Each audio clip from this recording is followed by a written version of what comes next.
Nagaan isiniif haa ta'u. Kun qophii keenya isin gaafannu torbanitti al tokko miidiyaa Soof Mariin isiniif darbudha. Keessummaan koo guyyaa har'aa miseensa olaanaa Adda Bilisummaa Oromoo Koloneel Gammachuu Ayyaanaati. Koloneel waamicha keenya kabajanii waan dhuftaniif guddaan isin galateeffadha. Baga nagaan dhuftan. Fayyaa ta'e ulfaadha. Egaa miidiyaa irraa yeroo dheeraadhaaf fagaattanii turtanii nagumaan maaliif baddan isin gaafannu? Wanni aara galfachuus qabna. Isa kanaan dura haasofne rispoondii isaas ilaaluu qabna. Faayidaa qabu faayidaan qabu. Kanumaafan ture. Miidiyaanis nu baqate. Malee dhibeen biraan jiru. Haa ta'u tole. Egaa bu'aa Adda Bilisummaa Oromoo buuse kan jedhamu hedduunsaa waa'een kaartaa Oromiyaa afaanii qubee hedduunsaa bara chaartaraa dura kan xumuramedha. Bara chaartaraa dura Adda Bilisummaa Oromoo kan hojjete. Bara chaartaraa asitti bu'aa qabatamaa Adda Bilisummaa Oromoo buusee qabsoo of jiraachisuun alatti maalidha jettanii amantu?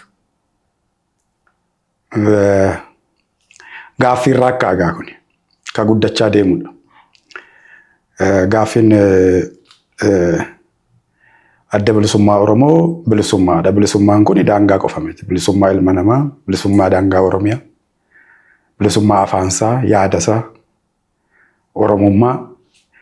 Inni kun guddachaadha dhufe. Fakkeenyaaf afaan Oromoo amma sadarkaa PhD'tti kennama. Gaafa jalqabaa namni barsiisuu danda'u iyyuu rakkoo ture. Addi Bilisummaa Oromoo kan irratti jabinaan hojjete. Daangaan Oromoo inni gaafa chaartaraa sunuu inni caccabe. Isa ammayyuuttuma jira, isas falmaadhuma ture. Ammas falmaadhuma jira. Oromoo keessatti yaadi Oromummaan kun Oromoo ta'uu, Oromoo ta'anii jiraachuu, saalfatamuu, kabajamuu, tokkummaa Oromoo, afaan Oromoo kadhuma qabu miti kun. Gaafa akkasii hojjetame kana booda hin hojjetamu ka jedhamu tun ta'in inni milkaa'e tikfamuudha qaba. Inni hir'ate itti guutamuudha qaba. Ammallee kaafee hedduutu jira. Ittuma jira jechuudha. Akka miseensa olaanaa Adda Bilisummaa Oromoo tokkotti isin har'a Itoophiyaan impaayeradha jettanii amantu? Impaayeradha. Impaayera jettanii amantu eegam tokkoon biyya kana seeraa fi dambii ishee kabajanii filannoodhaan dorgomuudhaaf biyya keessa jirtu. Gam tokkoon impaayera jechaa gam tokkoon biyya jechuun ni ulfaatu? Qabsoon silaa otoo akka yaadnetti milkaa'ee karaa nagaa akka barbaannetti sosso'amaa irra ta'e milkiin gaariin karaa nagaatu ta'edha. Kanaafidha Itoophiyaa keessa jirra. Karaa madabala paartiitu jira. Biyya kana maqaaf heera mootummaan karaa nagaa qabsoofnee dhufne. Karaa nagaa gaafa qabsoofnu gaaffii bilisummaa qabanneeti. Gaaffii bilisummaa immoo ka qabannee fi impaayera irraa bilisa ba'uufi. Karaa lolaa qofadha milkaa'ama ka jedhamu hin jiru. Karaa nagaa qofas miti.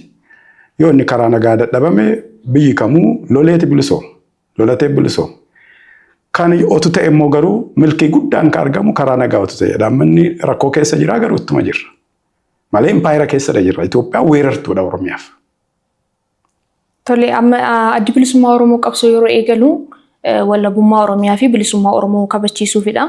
Gariin uummataa garuu amma Oromiyaa bilisoomtee keessa jiraachuu hawwaa, gariin immoo Itoophiyaa dimokiraatofte keessa jiraachuu yaada jedhu qaba. Isin akka Adda Bilisummaa Oromootti ilaalchi isin qabdan maalidha? Ejjennoodhuma Adda Bilisummaa Oromoon qaba. Oromiyaan bilisa qabdi. Of course Itoophiyaa dimokiraatofte keessa jiraachuu ka jedhu paartiinuu jira miti ofee konfaayuu jiru. Inni qofaasaa hammina miti. Kan murteessu uummatadha. Nuti akka Adda Bilisummaa Oromootti anis kan hin amanu Oromiyaan Itoophiyaan impaayera keessaa ba'uudha qabdi. Bilisoomuudha qabdi. Ni bitamte. Isin filannoo kana irratti Oromiyaa bilisa baasuudhaaf dorgomaa jirtu jechuudha. Akkasuma ana qofaa miti Adda Bilisummaa Oromootu akka Adda Bilisummaa Oromootti isin gaafata. Akkas. Kanaafiyyuu biyya kana kan isin dorgomaa jirtanii biyya Oromiyaa biyya gochuufidha jechuudha. Oromiyaa ijaaruuf, biyya Oromiyaa jedhamtu fiduuf. Oromiyaan weerara Minilik dura bakka turtetti akka deebitu. Namoonni baay'een akka jedhanitti impaayerri kan diigame eegee Haile Sillaaseen kufee booddeedha. Dargiin eegii kufee immoo inumaayyuu Rippaabilika Itoophiyaatu ijaarame malee impaayera wanti jedhamu hin jiru jedhu. Isin maalirra dhaabbattanii Itoophiyaan impaayera jettu? Akkamitti ijaarame? Rippaabilikiin akkamitti ijaarame? Uummati gaafatame? Uummati filate? Hiree murteeffannaa uummataatiin mirkanaa'e? Takka Itoophiyaan hundee ishee irra hin sossoofne ammayyuu namootatu wal jijjiire. Paartiitu wal jijjiire. paartiin Itoophiyaa sana bulchanii kaaraakteriin isaanii adda adda. Gaaffiin isaanii adda adda. Namoonni Itoophiyaa bulchanis impaayiruma sana itti fufsiisanii garuu amala adda addaa qabu. Diktaaterummaa irratti Mangistuu Hayilamaariyaamii fi Mallas wal caalu. Akkatti Mallasii fi biyya kana bulchee fi akkatti amma Dooktar Abiyyi bulchanii waliin fakkaatu. Garuu impaayiruma itti fufsiisan. Kan daawwataa jirtan qophii isin gaafannu karaa miidiyaa Soofumariin isiniif darbudha. Hamma dhumaatti yuutuubii keenya sabiskiraayib gochuun nu waliin tura. Nu hordofaa. Egaa bara Haayile Sillaasee sana keessa bara abbaa lafaa ture, bara mootii ture, sirna mootii ture, taanii bara dargii ture. Egaa amma immoo filannoon jira. Filannoo sana immoo itti amanteedha kan biyya keessatti filannoo kanaan jijjiirama fiduu dandeenya jettanii. Itoophiyaan impaayira jettanii amantaanaan filannoodhaan jijjiirama fiduu dandeenya jettanii amantu? Qabsoon karaa nagaa rakkoo keessa jira. Qabsoon karaa nagaa kun akka yaadametti sochii siyaasaa akka malee dhiphate kana. Mootummaan tarkaanfii adda addaa fudhatee sirreessee uummati walitti qabamuu, ijaaramuu, haasa'amuu, waa walii ibsuu, miseensota keenya qofaa miti paartii biraas akka barbaadanitti Oromiyaa keessa heera biyya kanaa eeganii, seera eeganii, utuu seeratti hin bu'iin uummata isaanii ijaaranii, dammaqsanii, barsiisanii, walgahii godhanennaan Oromoon bilisummaa filataa jedhee tan amana. Kana jechuun immoo ni bilisoomna jechuudha. Amma rakkootu jira. Waajjira tokkittiidha qabna beektaa miti gullalleedha. Qabsoon karaa nagaa rakkoo keessa jira. Qabsoo karaa nagaatiin garuu bilisoomutu danda'ama. Dirreen siyaasaa dhiphate kuni fooyya'ee bilisummaa qofaaf miti. Nagaa biyya kanaafuu murteessaadha. Guddina biyya kanaafuu murteessaadha. Namni bilisummaadhaan osoo soso'ee, namni bilisummaadhaan yoo jiraateedha, sammuun isaa sirriitti yaada. Yoo sammuun isaa sirriitti yaadeedha hojjeta. Yoo hojjetedha immoo guddata namni. Abdii malee hojiin hin jiru. Hojii malee immoo guddinni hin jiru. Bilisummaa qofaaf utuu hin ta'in har'umayyuu sarraa kana dirreen siyaasaa kun utuu fooyya'ee milkii fida. Biyya hunda saba hundaaf Oromoo qofaaf miti biyya kanaafu. Garuu inni kuni sirraa'ee jennaan Oromoon karaa nagaa bilisummaa filataa jennee taphanna. Egaa akkaataa keessanitti karaa nagaa qabsoo karaa nagaa kanarraatii baay'ee abdiin qabdanii gufuu baay'een akkasitti baay'ateedha kan isin dubbataa jirtanii. Adda bilisummaa Oromoo deebi'ee waraana ta'uudhaaf carraa ni qaba? Amma nuti karaa nagaatti jirra. Waraannis dirree jira. Waraanni bilisummaa Oromoo dirree jira. Isa waliin quunnamtii hin qabnu. Inni kuni filannaa miti. Ani ta'uu dhiisuu nan danda'a ammanii dulloomeera. Garuu simbirruun ni falmatti yoo jabeessite qabdi si ciniinti. Simbirrillee si ciniinti nama dhiisiti. Karaa hundaa itti dhiphisanii cufaninnaan namni karaa hafuura baafatu barbaada. Kun immoo Oromoo qofa irratti miti ka'ee gale. Karaa nagaa sossa'uun gaafa dadhabamu Eertiraan humnaan bilisoomteetti. Warri Tigraay dargii humnaan cabsanii aangoo qabatan. Kuni dhimma filannoo miti. Si galee neecharii uumaa ilma namaati. Yoo akka malee hacuucce karaa keessaa bu'uu barbaada jechuudha. Amma nuti qabsoo karaa nagaattidha jirra. Addi bilisummaa Oromoo jalqaba yeroo hundeeffame dambii feerrisaa kan waraanaa ture. Amma immoo isin paartiidha biyya keessa jirtu. Dambiin keessan kan fooyya'ee jira immoo dambii yeroo waraanaa baafattanii amma geggeeffamaa jirtu. Dambii waraanaa kan jedhamu hin jiru. Qabsoo karaa nagaa fi karaa hidhannooti. Kan hidhannoon filatamee fi bara dargiis bara wayyaanees kan nagaa suni waan cufameef malee dambii waraanaa kan jedhamu hin jiru. Erga waraana ta'eeti waraanni dambii itti buluu qaba malee kaayyoo keessas seera keessas waraanaaf kan jedhamu hin jiru. Bilisummaafidha qabsoof. Bilisummaan kun immoo karaa nagaa ta'utu ta'edha filanna. Karaan amma bara dargiis kan yaadamu miti karaa nagaa qabsaa'uun abaa'oo qofaaf miti paartii biraa kan jedhamu hin jiru isa paatiin ala. Bara wayyaanee sabaa'uun dhiibameeti ba'e. Malee waraana filatee waraana barbaadee ka deeme miti. Waraanni dirqama filannaa isa dhumaa ta'e kan itti deemamedha. Tole yeroo baay'ee namoota miseensa keessan turanii ba'anis ta'ee namoota amma miseensa keessan ta'anii paartii biraatti dabalamanii yeroo baay'ee wanti isaan adda bilisummaa Oromoo komatanii out of the box jedhamu yaada bilisummaa yaadaa hin jiru. Yaada addaa namni fidee akka gantuutti ilaalama yookaan immoo yaada addaa haasa'uun hin danda'amu adda bilisummaa Oromoo keessatti wantuma achi gadi diriiree fudhachuu fi sana hojiitti geeddaruutu dirqamadha jedhanii yaadu. Namoonni baay'eenis kana hin komatu. Isin maal jettu akka adda bilisummaa Oromoottis akka miseensa adda bilisummaa Oromoo tokkottis? Kun egaa bulchiinsa keessaati. Isa yeroo adda addaa akka yeroon eeyyametti kora qaba. Kora gaggeeffata Adda Bilisummaa Oromoo. Achittidha jijjiiruu qaba warra kana komatu. Bara gadaa kee bara hooggansa gadaa kee kuni hammaateera lammata filatamuu hin qabdu. Lammata aangootti deebi'uu hin qabdu jedhee fooyyeffachuu qaba.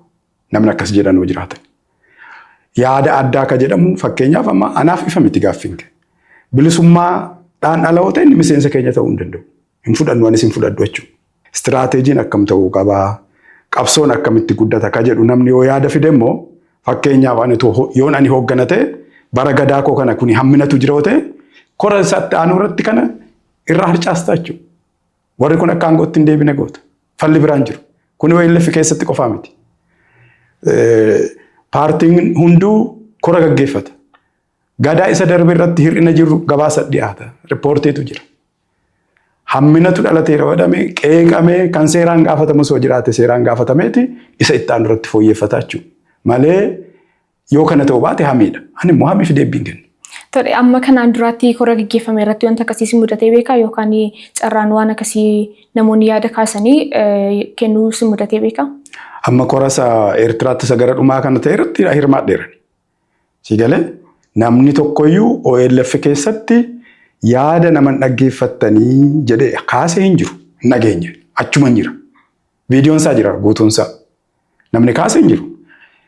Gabaasni dhiyaate raawwii gadaa darbe isarratti korri mari'ate ka irraa hir'isu gabaasa sanarraa hir'ise ka itti dabaluu dabalee waan na baay'eetu sirraa'ee inni ati jette kuni garuu hin kaane.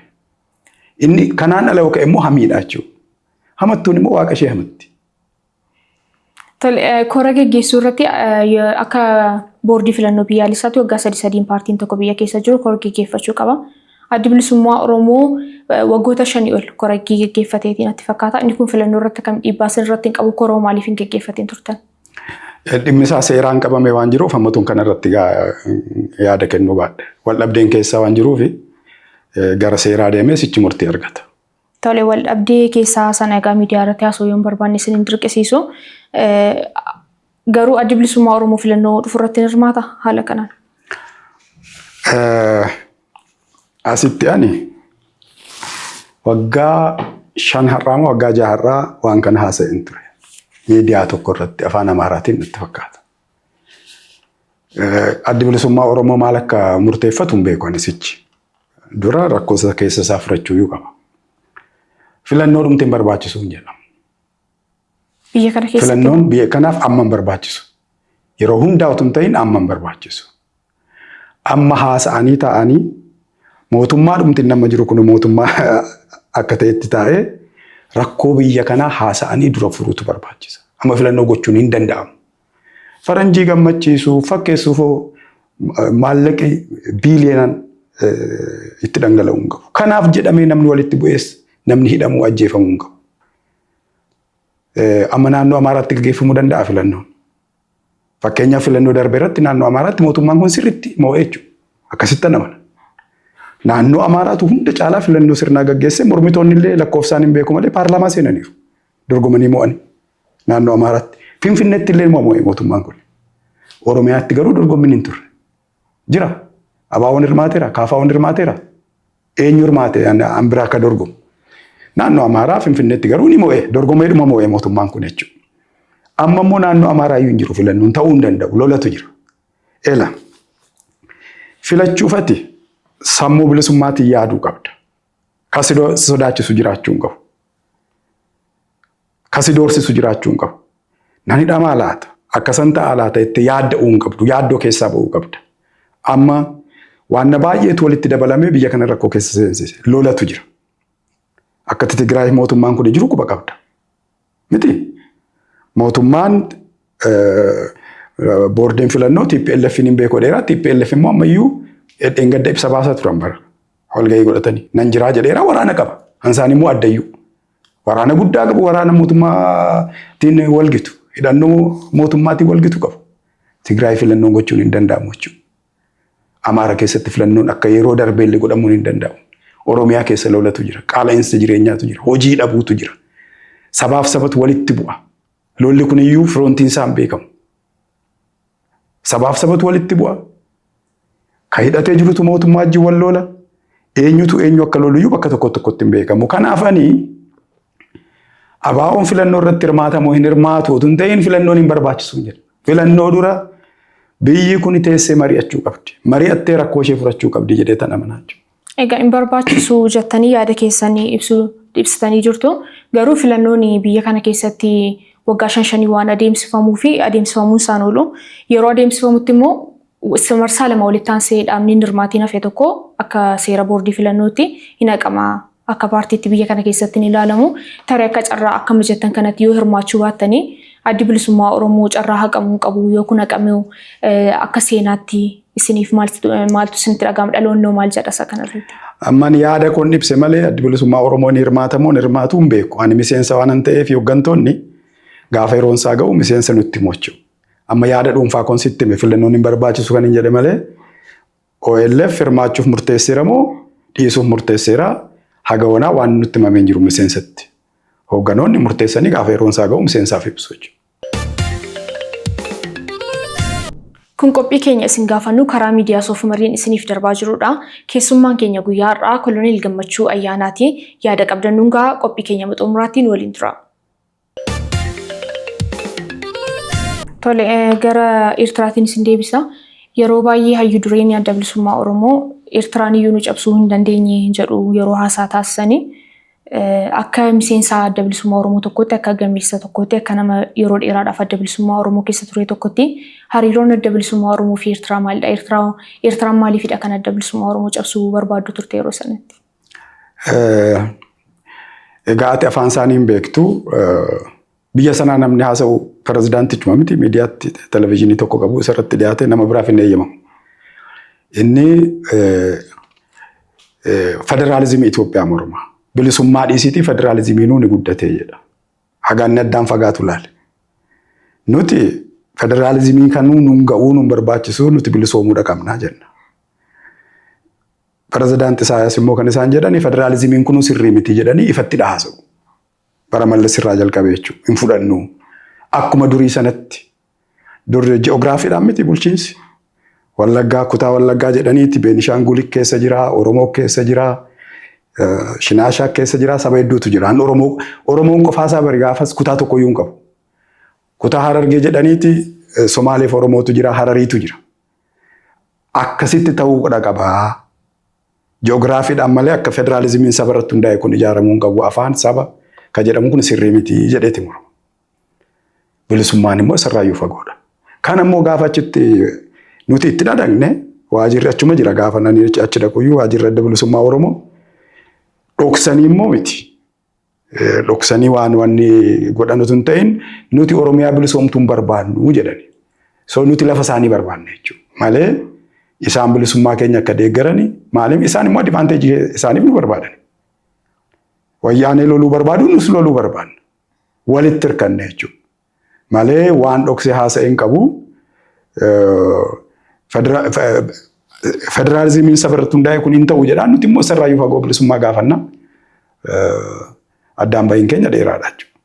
Tole yeroo darbee walgahii dhaabaa kan isin geggeeffatan irratti miseensa keessan kan ta'an Jaalli Abdii Raggaasaa Eertiraan biyya kana yoo waraante nuti si hin duulla kan jedhu haasa'anii turanii sun ejjennoo dhaabaati yoo ejjennoo dhaabaati ta'e addi bilisummaa Oromoo yeroo achi turetti tarii miidhaa irra ga'eef yookaan immoo wanta isaan bilisummaa hin barbaanne haaloo sana bahuufidha moo jaalala biyya Itoophiyaatiif Itoophiyaan akka weeraramneefidha kan addi bilisummaa Oromoo waraanu. An Jaal Abdii jette sana ani dhageenye garuu Eertiraan dhimma Oromoo keessaa harka baafachuu qabdi. Pirezidaanti Isaayyaas guyyaa bilisummaa isaanii yeroo darbe akkuma isin jedhan afaan isaanii nan beeka Oromummaa irratti lola labsani. Oromummaa fi Kuush irratti lola labsani. Uummata Eertiraa immoo walakkaan isaa Kuush. Ufuma isaaniiyyuu. Yaada Kuush Impaayir jedhuu fi yaada Oromummaa jedhu irratti lola labsan ifatti. Jaal Abdiin isa kana haasa'ee yeroo ta'e dubbiin akkas jechuudha. Waa Oromoo dhiisuu qabu.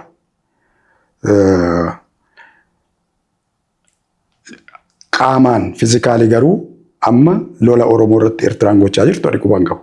Akka yaadaatti garuu Oromummaaf yaadi kuush jedhamu diina warra kaabaati jedhee taasise. Isa kanadha mormee yeroo ta'an isa akkasumatti yaada jechuudha. Osoo Itoophiyaa fi Eertiraa wal lolteeti yookaan lolli gidduu isaaniitti jalqabeeti isin akka miseensa adda bilisummaa Oromoo tokkottis akka dhuunfaa keessanittis lola sana irratti gara Itoophiyaan gortu. Oromoota yeroo mammaaku kateessumatti jibbanii kaatee namatti sirbiti jedhani. Ufii koo loluu dhiisiiti ani lolli ta'uun qabu jechaan jira. Lolatu hin barbaachisu naannoo kana. Naannoon kuni rakkina guddaa kana caalu keessadha seenti. Lolli Eertiraa fi Itoophiyaa gidduutti ta'uun hin barbaachisu. Waan inni barbaadamu jiraate karaa nagaatti dhumatu qaba inni ta'amanna malee ufii koo loluu miti lolumti barbaachisaa miti biyya kanaaf jedhetan nama. Egaa lolli yeroo tokko filannoo miti akkuma sinsilayyuu jettanii al tokko karaa nagaa gaafatanii wanta dhabdanii gara lolaatti adeemuu danda'a. Tarii akka tasaa yoo uumameedha malee lolliin uumamaa miti angos gaaffiin koo tarii akka tasaa garuu osoo lolli kun eegaleeti. Ejjennoo jechuun yoo ejjennoo adda bilisummaa Oromoo beektan ejjennoo adda bilisummaa Oromoo lola kanarratti maalidha? Akka dhuunfaa keessanitti isin ilaalcha akkamii qabdu? Lolli yoo ka'es ani hambisuu hin danda'u. Ani hambisuu hin danda'u ofii koo garuu keessaa hafuu hin danda'a. Mitiire ofii koo hafuu hin danda'a. Ani lolu. Otuun lola mormuu maaliif lola? Moo amma umriin koos deemeera loluu hin danda'u. Tole adda bilisummaa Oromoo keessatti yeroo garaagaraatti cabiinsi garaagaraa ta'ee ture. Isinis yeroo waraana mootummaa keessaa baatanii gara Eertiraa deemtanii cabiinsi guddaan ta'ee ture. Eeguma biyya galtanii booddees immoo yaadaan gargar baatanii kan miseensota keessan kan dhufanis cabiinsaan kan sirraatti adda ba'an jiru. Yeroo garaagaraatti cabiinsa akkasii kun adda bilisummaa Oromoo maaliif mudata? Inni sababni isaa baay'eedha. Of course qabsoo keessatti adda bilisummaa Oromoo qofa miti kun kan mudate warri TPLF yeroo 3-4 adda cabaniiru. Innan keenya immoo sababii hedduutu jira. Namni ni ifata. Ni dadhaba bara ilmi namaa. Gaafa dadhabu kana nan dadhabe nan dhiisaan jedhu sababa barbaada. Akkuma nama karaa deemu kana akkuma du'aaf jireenyaa namni hin dhalataa hin du'aa miti. Dullooma akkasuma miti. Qabsoon gaafa dheeratu haaraatu itti dabalama. Isa turetu keessaa ba'a. Feermaata adda addaa qaba. Inni harca'a. Inni kun immoo gaafa qabsoon dheeratu inni guddata. Gaafa dubbiin dheerachaa dhufu, gaafa dubbiin hammaachaa dhufu, namni abdii kutaa dhufa. Dhaloonni immoo itti fufa, inni haaraan immoo itti dabalama. Inni asii inni amma jiru kuni dubbiin isaa seeraan waan qabamee jiruuf yaada irratti hin kennu siin jedheera. Inni sana duraas yoo ta'e kanuma. Karaa biraa immoo dhiibbaan alaas jira. Warri nun jaallanne jiru miti warri nun feene. Isaanis irratti hojjetu. Akka nuti adda facaanuu barbaadu. Qaama hedduutu irratti hirmaata. Dhimmi Oromoo kun bare teessumni isaas guddinni isaas qaama hedduutu akka dhimma isaatti akka ilaalu taasisa. Inni kunis dhiibbaa qaba. Garuu warra guddaan qabsoon gaafa dheeratu waan akkasiin ni mudata jechuudha. Rakkoo keessaa tariitii furuudhaaf yaalamee beekaa kanaan dura rakkoo keessaa yoo ta'e bulchiinsa rakkoo bulchiinsaa yoo ta'e rakkoo aangoo yoo ta'e furamuudhaaf yaalamee beekaa jechuun amma har'aatti wanti kun maaliif addaan hin cinne isa jedhuufidha. Itti fufiinsaa waan dhufeef. Fakkeenyaaf qacaan gaafa adda ba'anii qaama ce'umsaa jedhanii deebi'amee mari'atamee walitti deebi'ameera. Marii yeroo dheeraa godhame. Oromoon manguddoonni irratti hirmaatanii namoonni siyaasaas irratti hirmaatanii wal dhabdeen suni hafee amma tokko ta'ee taa'amee jira. Inni akkasitti milkaa'amne immoo jira. Amma saqacaa waliin sirriitti milkoofne. Walumaan jirra jechuudha. Yeroo baay'ee kan biraan kan isin komatamtanii aangoo dargaggootaa firuu irrattidha. Yeroo baay'ee humna haaraa gara aangootti fiduu irratti yeroo baay'ee adda bilisummaa Oromoon komatama. Hooggansa keessas hamma ni beekutti Jaaldaa'uu Ibsaan waggoota 30 oliifidha kan isaan jiran. Adda bilisummaa Oromoo hoogganaa kan isaan jiranii bara aangoo irratti seerri keessa waan jedhu qaba tarii.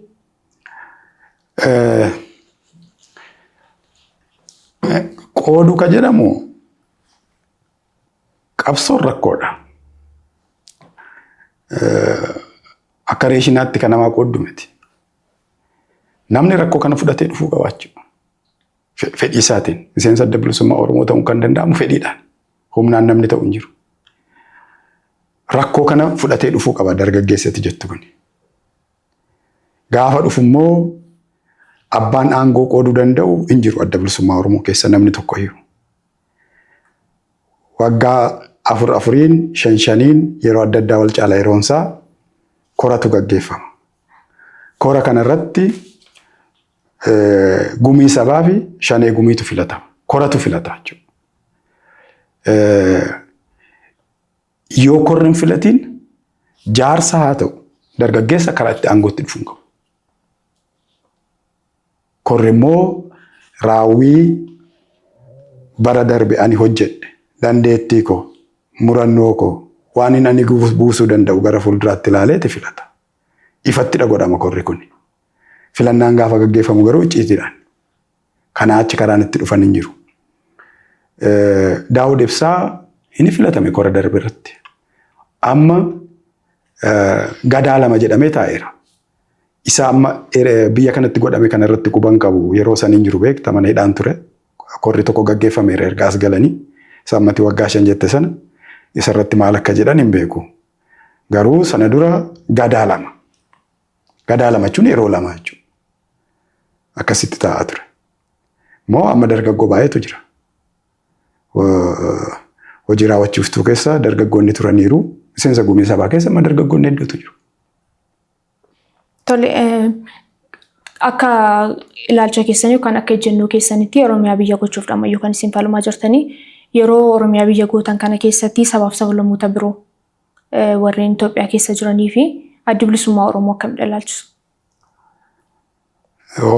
Kana yeroo adda addaa miidiyaa biraa irratti ibseera. Irraan sii deebi'uuf ta'e malee Oromoo fi Oromiyaa jenna. Oromoo ka jennu anaaf si yookaan guutuutti ka Oromoo irraa dhalatu yookaan walakkaadhaan ka Oromoo irraa dhalatu. Ani Oromoodha erga abbaan isaa ofiin jedhe jechuudha. Namichi walakkaadhaan Oromoo irraa dhalatu gara biraa filachuu danda'a miti jechuu danda'a. Kuni Oromoodha jechuudha. Oromiyaan hansaati.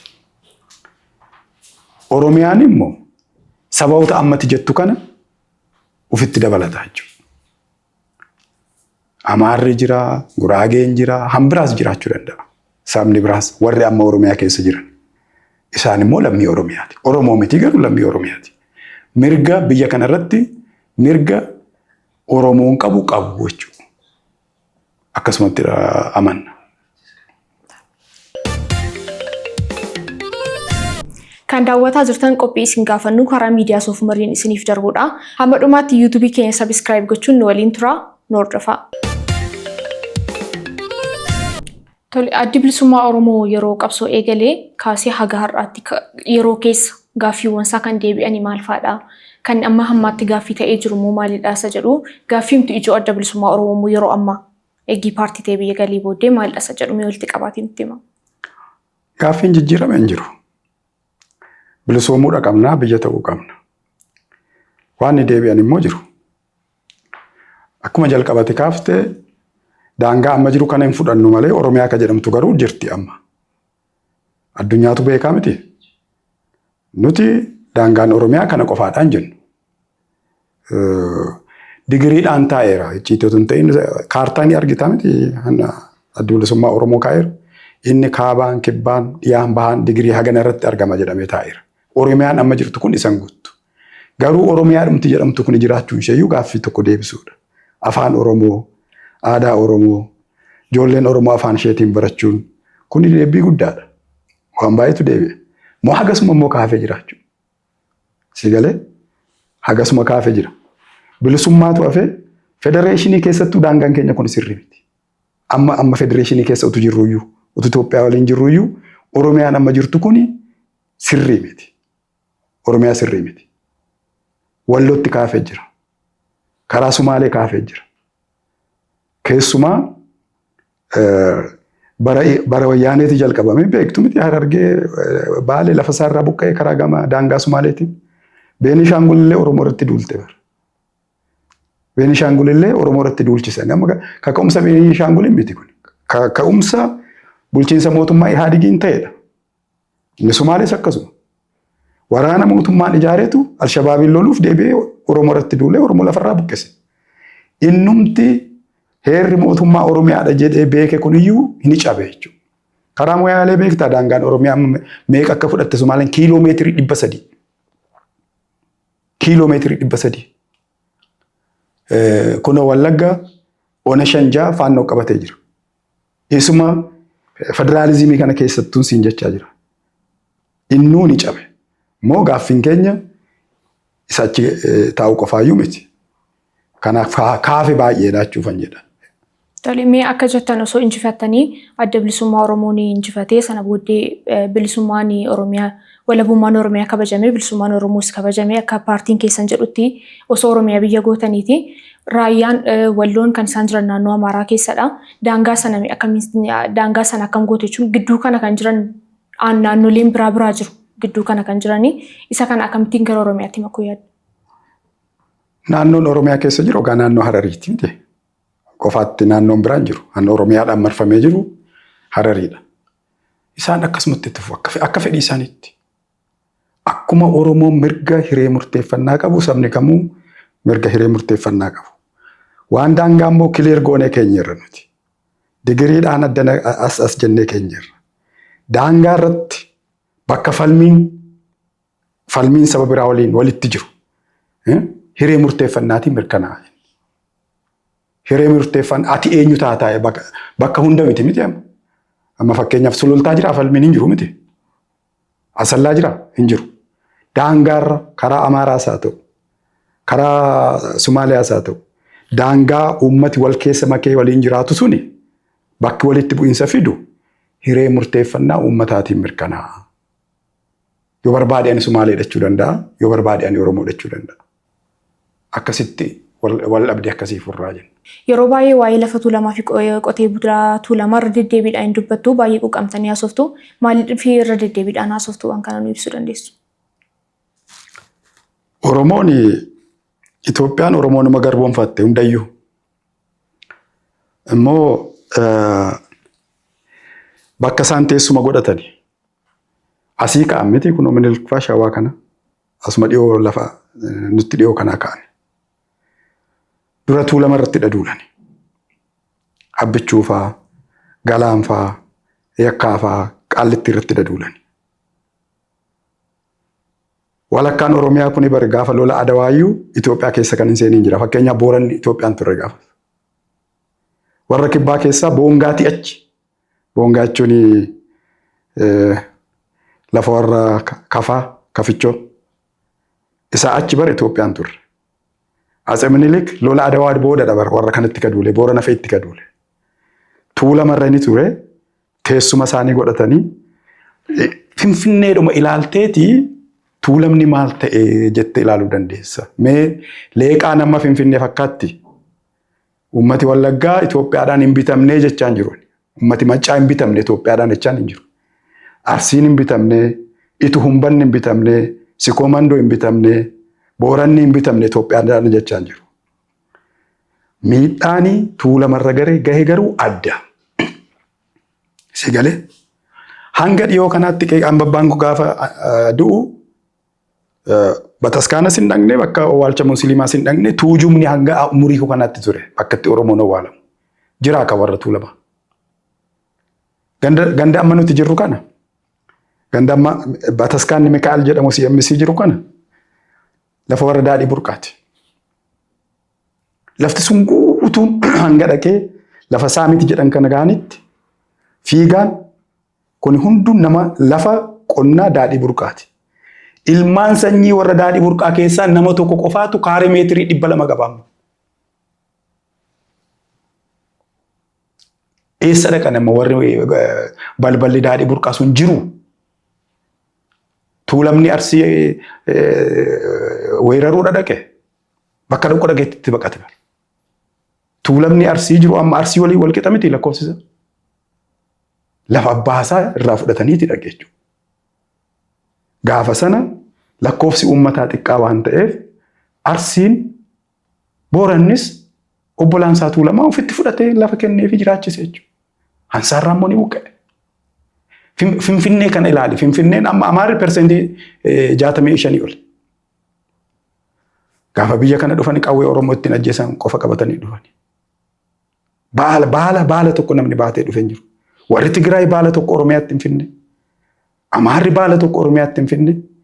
Balaan kun hundi erga ibiddi kun hundi erga Tuulama irratti qabbanaa'eeti Maccatti Arsiitti itu humbannatti achi darbe jechuudha. Warri Walloo fi warri Tuulamaa akka malee ta'an ammallee akka malee ta'aa jiru. Ammallee bari qabeenyi depreciation hin qabne lafa dhala. Qabeenyi lafa caalu hin jiru. Namni lafa hin qabu taanaan homaa hin qabu. Warri waa qoratanii naannoo kana maaltu jira lafa qotanii gaarreen keessaa holqa keessaa waa baasanii uummata akkasiitu as jiraachaa ture ka jedhanii barreessanii lafarra jira bar qilleensa irra miti. Lafa hin qabdu ta'e eenyummaa keetu bada. Lafti hin jiru taanaan eenyummaa keetu bada. Dhiifama naa godhaa kitaaba tokko barbaadaa dubbisa namni biraas akka dubbisu godhaa. Maali Oromoo Research Center jedhanii waajirri tokko jira ammaan kan mootummaadhaan deeggaramu kan mootummaadhuma obbo Shimallis Fa'iin deeggaramu. Kitaaba tokkotu ba'eera. Namoota hedduutu barreesse walakkaasaa wal beekna. Piroofeesar Tasammaa fa'aa, Dooktar Guutuu fa'aa, obbo Taaboor Yaamee feetu keessa jira warra barreesse kan. Kitaabni kuni qabeenya guguddaa Finfinnee keessa jiru tarriseera. Waan baay'ee barreessaniiru. Waan qabeenyaa ka ilaalu kan Finfinnee keessa jiru keessaan ka ilaalu Oromoon keessa hin jiru. Lafti immoo ka warra Tuulamaati. Kanaaf hin dubbatamne ka Tuulamni ta'e akkatti ibsanis hin qabu akkatti dubbatanii fixanis hin qabu. Kanaaf an deddeebisee kaasaa jechuudha kooti nan dheeressee dhiifama. Tole dhumarratti dhaamsa qabda yoo jiraate? Tokko isin jabaadhaa. Oromoon sagalee hin qabu. Meediyaan qabu. Jabaadhaa. Erga mana eeganii sareef qoricha qotuudhanii. Erga jalqabdanii jabeessaatti itti fufaa. Oromoon dhimma isaa dhufee asitti haa himatu, haa haasa'u, haa mari'atu. Kana isiniinan jedha. Fayyaa ta'a. Kaka'umni rakkoo miidiyaan Oromoo rakkoo hedduudha qaba. Diinni isaa baay'eedha. Kanaaf obsumaan jabaadhaati wal gargaarra ga dandeenya humna keenya. Waan walii goonullee hodhamne gaarii walii hawwina. Isin jabaadhaan jedha. Kan biraa immoo iyyuu Oromoon waa yaaddessaatutti dhufaa jira. Isa kana yeroo biraa walii ibsina sagantaa biraatiin. Warri kaabaa Oromootu nu weeraree, Oromootu nu cabsee. Miidiyaa isaanii nan dhaggeeffadha afaan isiniin jedha warra guguddaa afaan isaanii nan beeka isiniin jedha miti afaan warra Tigraay kana. Isa afaan Amaaraa walumaan dhageenya. Duula hedduutu Oromoo irratti gaggeeffamuuf deema. Karaa miidiyaas, karaa dinagdees, fiizikaalii lolaanis. Warri kaabaa Oromoo loluuf deema. Faannoon Wallagga lolaa jira. Isinitti meera oona ja'a amma isaan qabatanii jiran. Nama fixaa jiru. Waraana miti kan isaan lolan. Waraana mootummaa qofa miti. Oromoodhuma argan ajjeesu. Goojjan Buree fi Finoota Salaam naannoo Daangilaa kana. Argitanii baajaajii irratti ijoolleen abjuu ishee hawwii ishee maal barreessitu ijoolleen keenya. Miinii baasii irratti የወለጋ በሬ jedhanii barreessani. Maa jechuudha Wallagga dhaqanii horii saamanii dhufanii warra bitatanii. Akka jedhanii barreessan miinii baasii irratti baajaajii irratti. Namni akkasitti Wallagga dhaqee horii saamee loon saamee gurguree makiinaa bitate akka jagnaatti achi faarfama. Haaraa sichi dhufaa jechaan jiru miti lolli. Oromoo irratti eegaleera. Kanaaf Oromoon utuu miidhaan kuni isa biran ga'iin qaamaan kana caalaan guddatiin mari'achuu qaba. Kanaaf immoo harka olaanaa akka qabu mootummaadha. Mootummaan kana tolchuu qaba. Gaafatama guddaa qaba. Paartilee waliin illee mari'achuu qaba. Namoota beekamoo jaarmee adda addaa waliin illee mari'achuu qaba. Aniifati illee lama taanii mari'achuu qaba. Humni keenya mootummaas ta'uu baatu. Warri as keessa jiru kunillee teenya mari'achuu qabna jechuudha. Argitee ilaalcha adda addaa qabna. Qabeenya adda addaa qabna. Beekumsa adda addaa qabna. Oromummaa fi Oromiyaa garuu waliin qabna. Aniifati walii galuu baannillee ijoolleen keenya booru Oromiyaadhuma qabdi jechuudha. Lafa biraan qabdu, biyya biraan qabdu. Aniif obbo Shimallis ijoollee qabna. Si galee Oromiyaadhuma qabu. Aniif innis biyya biraan qabu. Ilaalchi siyaasaa keenya adda adda. Biyya adda addaa garuu hin qabu. Marii jechuun dirqiidha. Kan ammoo ana caalaa kan amma gochuu danda'u obbo Shimallisidha. Maaliif aangoota isaa harka isaa jira.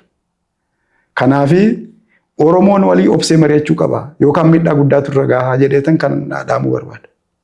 Hayyee gara fuulduraatti kanarratti bal'inaan akka haasofnu abdii guddaan qaba. Waamicha keenya kabajanii waan argamtaniif guddaan isin galateeffadhaa. Ulfaadhaa. Fayyaa ta'e ulfaadhaa. Egaan daawwattoota keenya qophiin keenya guyyaa har'aa asuma irratti raawwatee jira. Qopheessituun sagantaa kanaa Lalisee Mokonnin ture. Nagaan turaa.